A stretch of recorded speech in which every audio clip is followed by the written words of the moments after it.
8 minutos pasaron de las 11 de la mañana. Seguimos compartiendo la matina acá en Radio Viva 96.3 y es momento de recibir a nuestra próxima invitada, a la senadora Silvia Nane, senadora por el partido Frente Amplio. Entre todas las comisiones en las que trabaja, dentro del Senado se encuentran Derechos Humanos y Equidad de Género, por nombrar algunas de las comisiones que integra. Para hablar del 25N, que como dijimos a principio de semana, esta semana, valga la redundancia, va a estar dedicada al Día Internacional para la Eliminación de la Violencia contra la Mujer. Le recibimos a ella para hablar de este tema y de otros, obviamente. Silvia, bienvenida una vez más a la matina. Matías y Mariana te saludan. ¿Cómo estás? Un gusto, Matías y Malena, ¿cómo andan? Un gusto también estar con toda la audiencia. Buen día, Silvia. Bueno, antes que todo, ¿cómo te impactaron las cifras que dio el viernes pasado la directora de InMujeres, Mónica Botero, en relación a los casos de violencia de género? Bueno, tenemos, en realidad el impacto es el impacto que vienen mostrando las cifras año a año, ¿no? Estas cifras que no decrecen, y que no solo no decrecen, sino que lo que vemos es que no decrecen en un contexto donde hace 4 años que este tema está declarado emergencia nacional. Entonces uno podría decir, bueno, sí, claro, justamente como estábamos en una emergencia, las cifras no decrecen. El tema es que justamente cuando uno declara una emergencia a nivel nacional, es para que las políticas públicas que se despliegan desde el Estado atiendan una situación de emergencia en una forma justamente, digamos, extraordinaria, por justamente la emergencia de la situación. Eso evidentemente no se dio, porque no hubo presupuesto extraordinario, porque no hubo políticas públicas desplegadas en territorio que atendieran la emergencia, porque no hubo una preocupación de salir a buscar, digamos, el ejercicio del derecho de las mujeres y de los niños a una vida libre de violencia, sino que en un contexto de esa emergencia, desde el gobierno, lo que nosotros vimos en realidad fueron señales, más bien en otro sentido, señales de desprotección a la infancia, con un INAU que en vez de salir a buscar a las gurisas que están en salidas no acordadas, te dicen, nosotros no somos un centro de reclusión y por eso no podemos evitar que salgan, pero no reconocen su responsabilidad de que si salen las tienen que salir a buscar, porque si no las gurisas terminan inmersas en situaciones de trata. Muchas de ellas gurisas que vienen además de contexto de violencia, ¿no? Cuando tenés un parlamento que vota por mayoría una ley que desprotege a las infancias, como es la ley mal llamada de corresponsabilidad en la crianza, que aún con medidas cautelares impuestas por un juez hacia niños, niñas y adolescentes por situaciones de violencia de género, otorga igual regímenes de visita y regímenes de tenencia. Entonces, cuando uno suma todas esas señales que van también construyendo un pensamiento y van construyendo una acción en la sociedad, una forma de actuar frente a un contexto de emergencia, es, digamos, bastante probable, como ocurre en estos casos, y la cifra lo demuestra, que la situación no mejore. ¿Coincidís en la declaración que dijo que no es que aumentaron los casos, sino que aumentaron las denuncias? Porque hubo 19 femicidios y un montón de cosas. El otro día hablábamos con Julieta, la referente de acá de género de InMujeres, y ella decía que hay casos en Colonia, por ejemplo, que se sabe que fueron de violencia de género y que no fueron catalogados como femicidios. Claro, fíjate que estamos en un contexto donde tampoco el Ministerio del Interior ofrece demasiada garantía en cuanto a la fiabilidad de los datos. No solamente por todos los últimos acontecimientos que han involucrado al Ministerio del Interior y a sus sistemas de información, sino porque tenemos un antecedente real en el caso Penades de uno de los muchachos que fue a denunciar a la comisaría y se lo tomaron como constancia y no como denuncia, que después, viendo la gravedad del asunto, lo acomodaron y terminó siendo una denuncia, pero que eso obligó a la fiscal a tener que salir a la prensa a decir, muchachos, vengan a denunciar a la fiscalía, ¿no? Entonces, yo cuando me refiero a las señales que se dan desde el Estado, me refiero a ese tipo de cosas, ¿no? Uno construye ciudadanía, construye ejercicio de derecho, construye democracia desde lo formal, pero también desde las señales. Y vos fíjate que si vos contás los 19 femicidios y los 13 intentos de femicidio, que la única diferencia entre una situación y la otra es que 19 lo lograron y 13 no, pero la situación de violencia fue la misma, ¿no? Estás arriba del 30 y pico de casos, que si vos los ponés en los meses del año en los que está hecho este estudio, que son los 10 primeros meses, tenés 3 casos por mes. Del último escalón, digamos, de la violencia, que es cuando va hacia el intento de femicidio.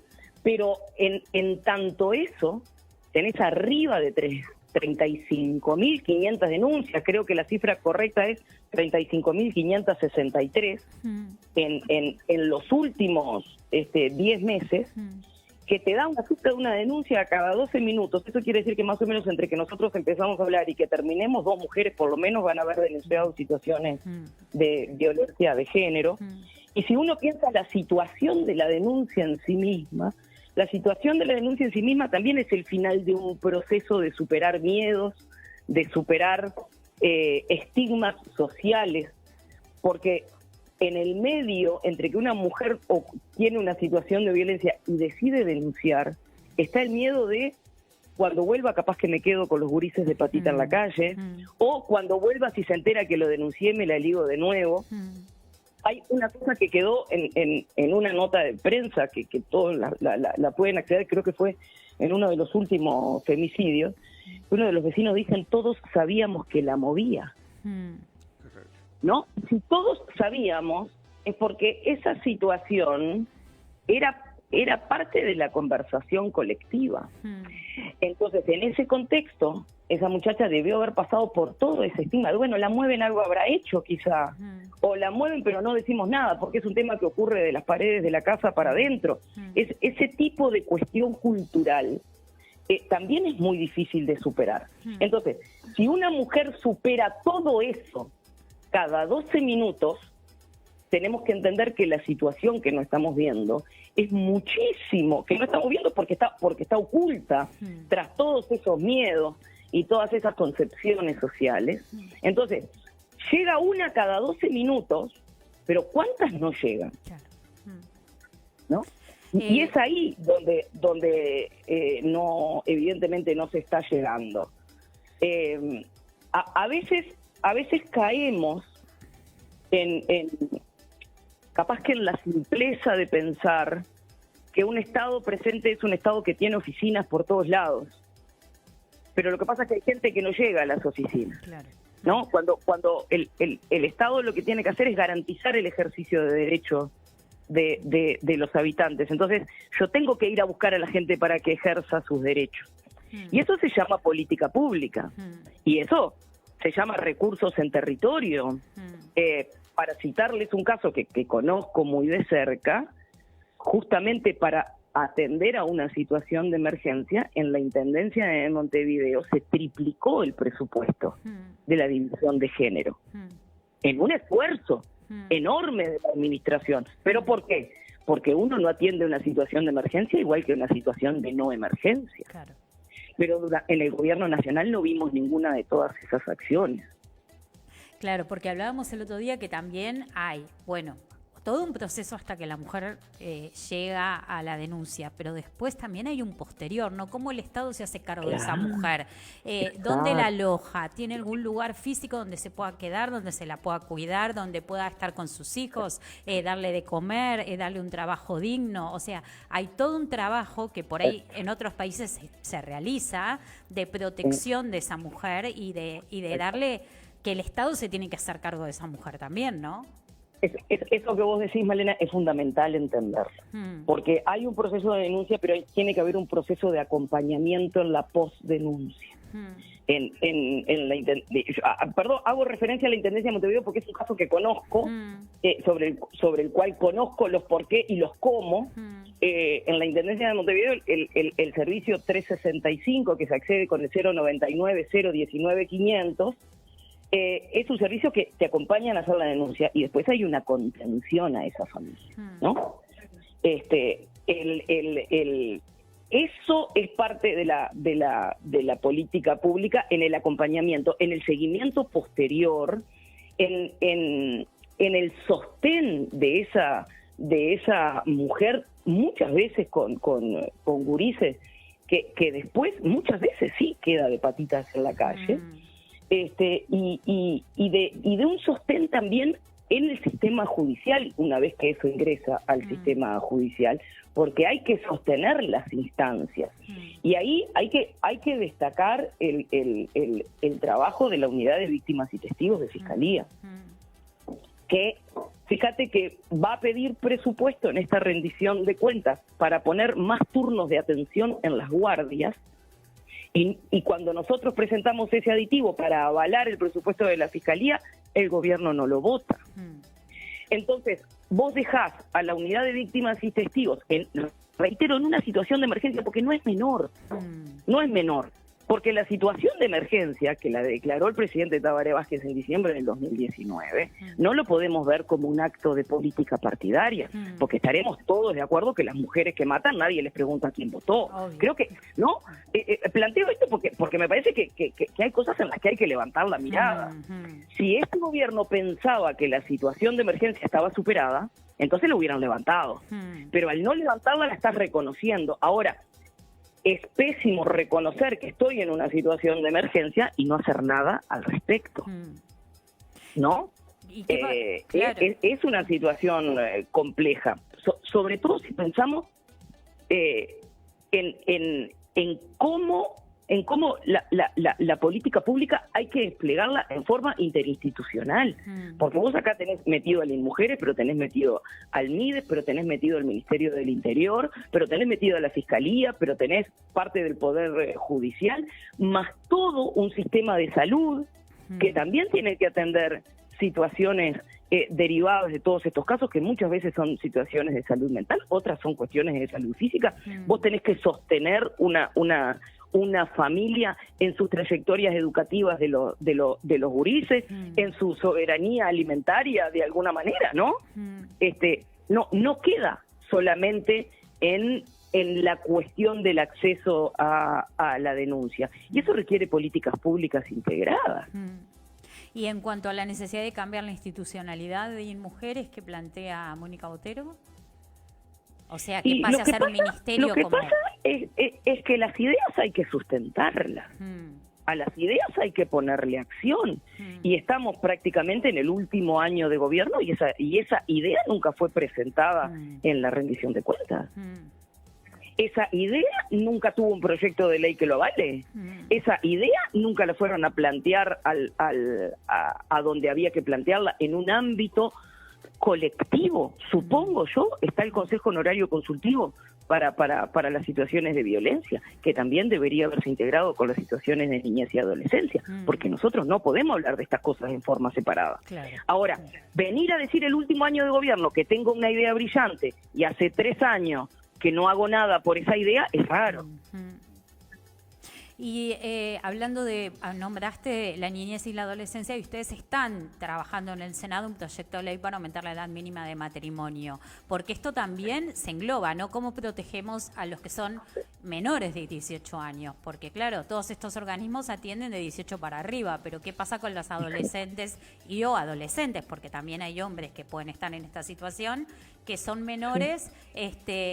¿Cómo está esto cómo están trabajando este tema en función de esto de la edad mínima del matrimonio? Bueno, mira, Uruguay tuvo durante años una legislación que ponía la edad mínima para contraer matrimonio de las mujeres en 12 años y de los varones en 14 años.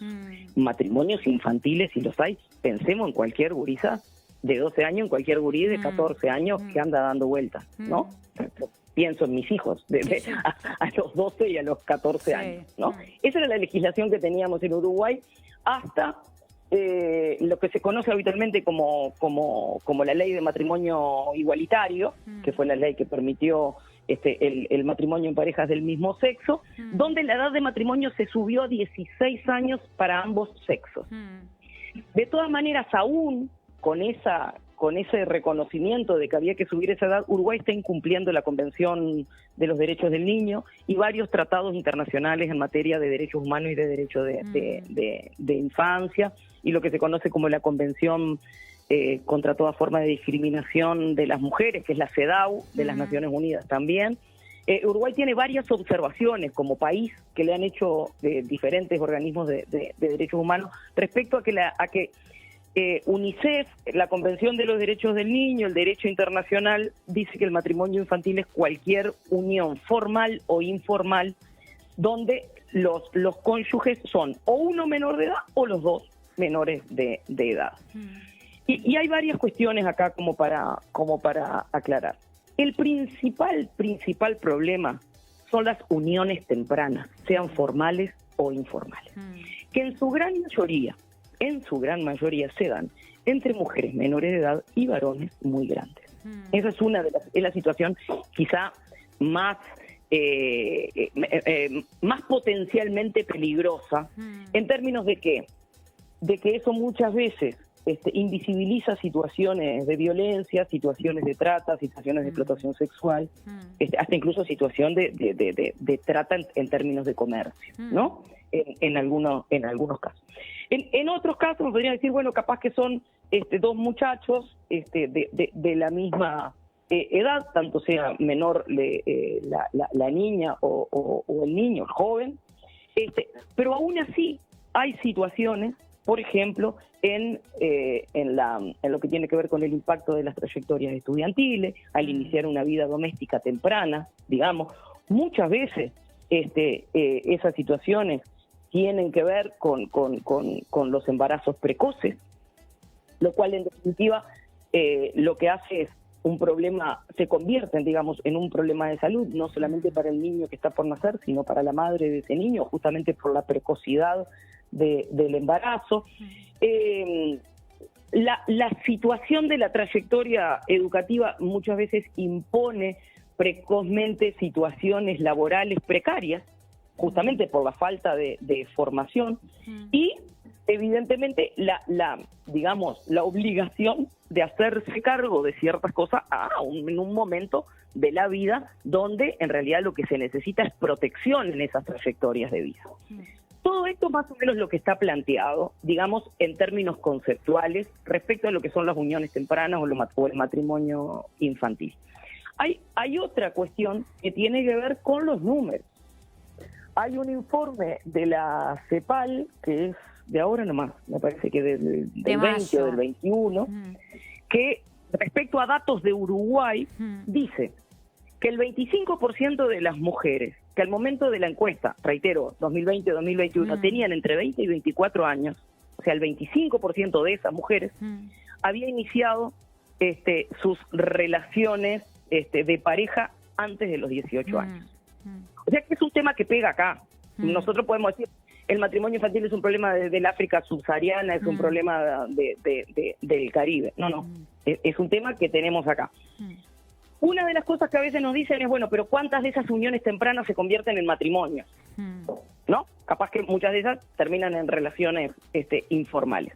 Lo que pasa es que nosotros podemos legislar sobre, digamos, la formalidad, que es, en definitiva, el matrimonio.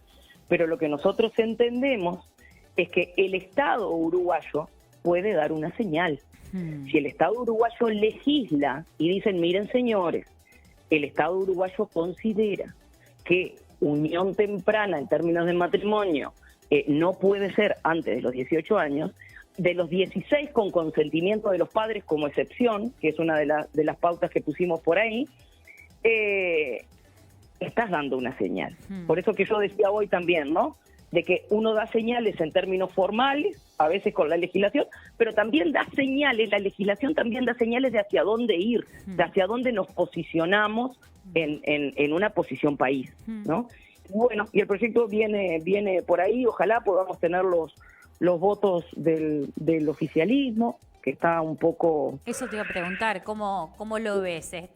¿Acompañará el oficialismo?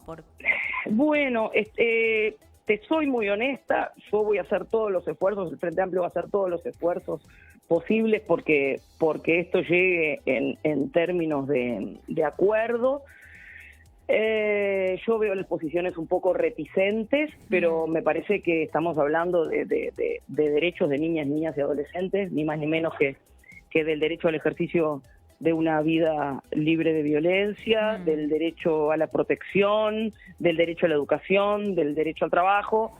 Me parece que son cosas que deberíamos poder llegar a un acuerdo para que este proyecto salga. Nos queda poco tiempo de legislatura, lamentablemente, una vez más, porque este proyecto nosotros lo habíamos presentado bastante temprano, para que justamente tuviéramos tiempo de tratarlo, pero nos pidieron integrar la Comisión de Derechos Humanos con la Comisión de Constitución, lo cual ya demoró bastante el tratamiento, a lo que obviamente accedimos en aras de buscar un acuerdo. El otro día estuvimos armando el plan de trabajo con la Secretaría y las reuniones que tenemos en base a todas las delegaciones que planteó el oficialismo recibir, que dicho sea de paso ya fueron muchas de ellas recibidas en la legislatura anterior.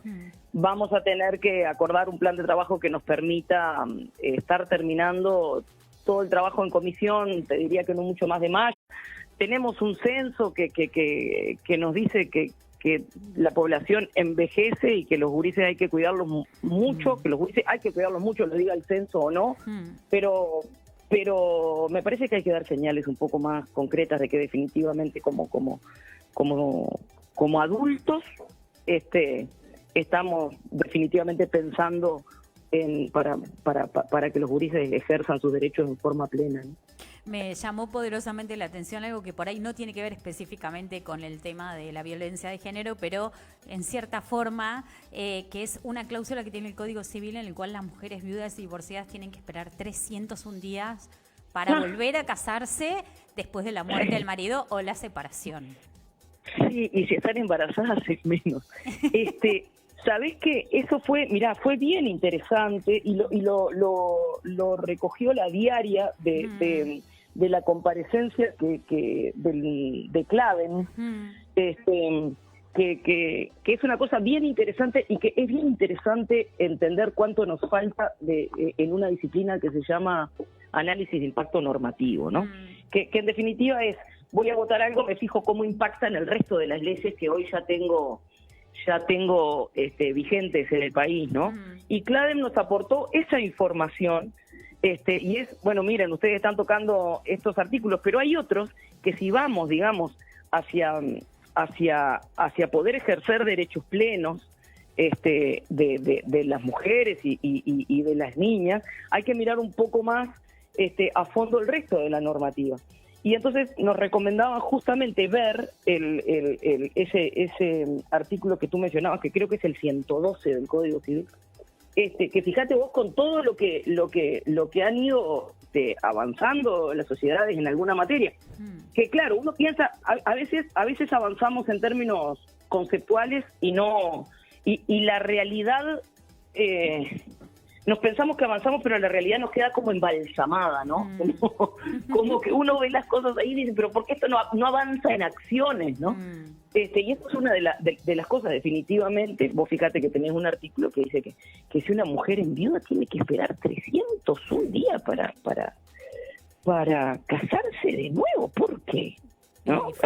Y no dice lo mismo para los varones. Un varón enviuda y se puede casar el otro día. Claro. ¿Dónde estamos? Claro. Bueno, pero hay cosas para analizar, para ir adecuando normativa. Hay una doctrina legal que dice no todos los acuerdos sociales tienen que estar en los códigos, que son, digamos, como de las cosas más duras de cambiar que tiene en la normativa, no la categoría normativa, que está en la Constitución, los códigos, las leyes, los decretos, etcétera. Entonces hay una doctrina que dice bueno, no todo hay que ponerlo en los códigos, se puede poner en otros lados. Lo que pasa es que esto es duro, ¿no? Si uno no es capaz de cambiar eso como sociedad para dar, ¿no? Para dar esa imagen, bueno. Claro, Que es hay cosas filosófico, que ¿no? definitivamente hay que cambiarlas, Claro. mismo que desde la estructura. Y yo creo que deberíamos, a esta altura, poder estar en condiciones de dar ese tipo de discusiones mucho más profundas, ¿no? De cómo queremos estructurar para adelante Claro. esta sociedad. Sí, más allá más allá de cosas partidarias, sino de sentido común.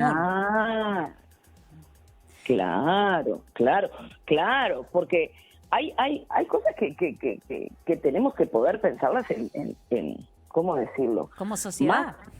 Como una comunidad, ¿no? Claro. Porque esa mujer que no se puede casar o esa mujer que no accede a denunciar, puedo ser yo, puede ser vos, Claro. pueden ser hijas nuestras, o sea, no importa la posición política, no es una cuestión ideológica la igualdad de derechos, ¿no? Seguro. Aunque para algunos sí, y lo demuestran cada vez que pueden, ¿no? Silvia, muchísimas gracias por este ratito y bueno, y suerte con estos temas. Bueno, muchas gracias y muchas gracias por estar y por estar atentos a todas estas cuestiones de la realidad. Les mando un abrazo. Un abrazo. Despedimos a la senadora Silvia Nane. Nosotros seguimos compartiendo la matina acá en Radio Viva 96.3. Nos quedamos hasta el mediodía. Estás en